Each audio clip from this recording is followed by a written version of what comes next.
Ubukhosi baseSwatini lapho kuzalwa khona indlovukazi uMantfombi Shiyiwe Dlamini Zulu esikhithwe budlulisa amazwi enduduzo esizweni sonke kanye nasezakhamuzini jikelele njengoba isizwe samazulu sesiphinde sashonelwa yilanga singakapholi nesilonda sokukhothama kwesilo samabandla uZwelithini kaBhekuzulu.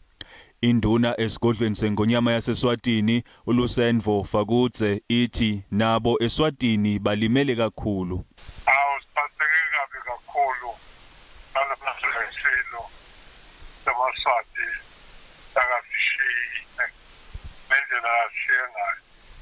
Basekile ukuthi lesilonda isiteni sethu sivabuhlungu sithulukele nalo.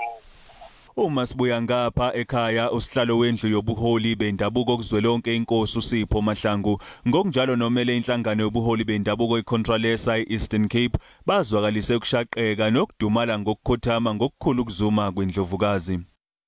Sithi dududu esithabeni dududu ebantwaneni bakhe esazi kubonyana ubuhlungu bebungakapholi bokhanjelwa nguyise namhlanje kungakapheli nenyanga sebobeka umma wesizwe. Sivakalisa ukudandatheka kwenhliziyo zethu nemiphefumulo ngoba sive ukuba umama wesizwe obebambile isitulo sobukumkani kwaZulu kubeni umyeni wakhe esanda kusweleka kungensuku zatywala kube naye eyamlandela. Kusinjalo namahlelo ehlukene akhonza ngaphansi kobukhosi bakwaZulu azwakalise ukudabuka ngokuguqa kwebamba bukhosi. Siyafisa ukuthi njengesizwe sonke sizothe sizithibe sihloniphe lesisikhathi esinzima kangaka indlunkulu yethu nasesizweni sonke sikaZulu.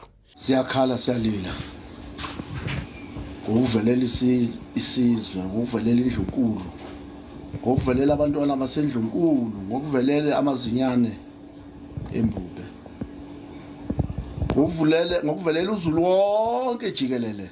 Duduze ingane zonke, duduze induna, duduze namakhosi, abondlunkulu bonke, amazinyane nabantwana sithi awubantu sonke singophunga nomakeba saphindwa ngemvi iphindiwe. Nkosi yami siyasikhalela nathi ukwedlula kweNdlovukazi kaZulu. Sikhalela iprovince, sikhalela iSouth Africa yonke ukuhamba kumholi onohlonze kangaka. Indlovukazi uMantfombi Shiyiwe kaMahlokohla ingundlunkulu wesithathu wesilo esikhithwe uZwelithini kaBhekuzulu kanti izalwa ebukhosini baseSwatini INgonyama eseyakhothama usobhuza wesibili njengoba ingudade wabo weNgonyama ebusayo eSwatini. Indlovukazi ikhothama nje ibinenyanga eyodwa ingene esihlalweni sobukhosi njengebamba ibineminyaka engama-65 kanti imbangela yokukhothama kwayo ibingakadalulwa. Ibingakaziwa ke nemininingwane yenkonzo yesikhumbuzo nokutshalwa kweNdlovukazi.